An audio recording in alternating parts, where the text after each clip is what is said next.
पहिल्या महिला उपमुख्यमंत्री म्हणून शपथ घेतलेली आहे।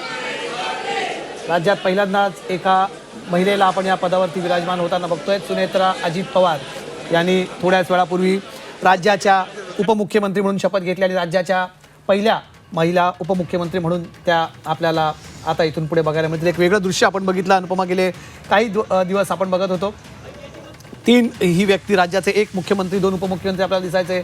देवेंद्र फडणवीस, अजित पवार, एकनाथ शिंदे, हे दृश्य आपण अनेकदा बघितलंय आणि आता अजित पवारांच्या उत्तराधिकारी म्हणून आपण त्यांना तिथे बघतो आहोत। देवेंद्र फडणवीस, एकनाथ शिंदे आणि सुनेत्रा अजित पवार या आपल्याला तिथे राज्याचे मुख्यमंत्री आणि तिथे उपमुख्यमंत्री म्हणून आपल्याला आता तिथे त्या बघायला मिळतील। तिथे आपण पुन्हा एकदा ऐकूया त्यांची शपथ। त्यांनी थोड्याच वेळापूर्वी सुनेत्रा पवार यांनी राज्याच्या पहिल्या महिला उपमुख्यमंत्री म्हणून शपथ घेतलेली आहे।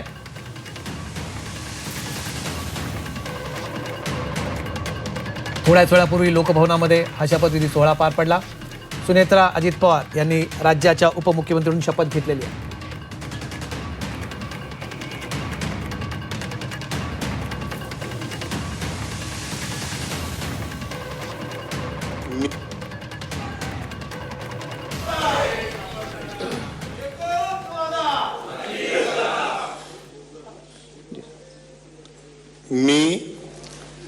मी सुनेत्रा अजित पवार गांभीर्यपूर्वक प्रतिज्ञा करते की कायद्याद्वारे स्थापित झाले आहे अशा भारताच्या संविधानाबद्दल मी खरी श्रद्धा व निष्ठा बाळगीन। मी भारताची सार्वभौमता व एकात्मता उन्नत राखीन। मी महाराष्ट्र राज्याची उपमुख्यमंत्री म्हणून माझी कामे निष्ठापूर्वक व ससद्विवेक बुद्धीने पार पाडेन आणि संविधान व कायदा यानुसार सर्व तऱ्हेच्या लोकांना मी गांभीर्यपणे व निपक्षपातीपणे तसेच कोणाच्याही विषयी ममत्वभाव किंवा आकस न बाळगता न्याय वागणूक देईन। मी सुनेत्रा अजित पवार गांभीर्यपूर्वक प्रतिज्ञा करते की महाराष्ट्र राज्याची उपमुख्यमंत्री म्हणून माझ्या विचारार्थ आणली जाईल किंवा मला ज्ञात होईल अशी कोणतीही बाब, अशी उपमुख्यमंत्री म्हणून माझी कामे यथायोग्य पार पाडण्यासाठी आवश्यक असेल ते खेरीज करून एरवी मी कोणत्याही व्यक्तीला किंवा व्यक्तींना प्रत्यक्षपणे वा अप्रत्यक्षपणे कळवणार नाही किंवा त्यांच्याकडे उघड करणार नाही।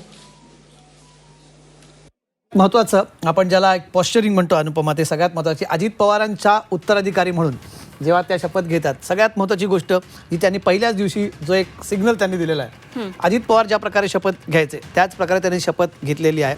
सगळ्यात पहिले अजित पवारांचे तुम्ही जुने सगळे शपथविधी काढा। म्हणजे शपथ घेताना तुम्ही ईश्वर साक्ष शपथ घेता किंवा तुम्ही गांभीर्यपूर्वक दृढकथन करता किंवा गांभीर्यपूर्वक प्रतिज्ञा करतात। सुनेत्रा पवारांनी आज अजित पवारांचा तोच कित्ता गिरवत एक फार महत्त्वाचं सिग्नलिंग केलं। फार महत्त्वाची गोष्ट आहे। म्हणजे या बारीक गोष्टी जेव्हा बघितल्या जातात ना, सुनेत्रा पवार या अजित पवारांच्या खुर्चीमध्ये बसणार आहेत, त्यांच्या उत्तराधिकारी असणार आहेत, हे म्हणणं वरवरचं खूप सोपं असतं, पण ते करत असताना, कृतीत आणत असताना आज त्यांनी जी शपथ घेतली पद आणि गोपनीयतेची, ते घेताना त्यांनी ज्या प्रकारे अजित पवार शपथ घ्यायचे, शरद पवार सुद्धा ही शपथ घेतात। ईश्वर साक्ष शपथ बरेच नेते आपण घेताना बघितलंय।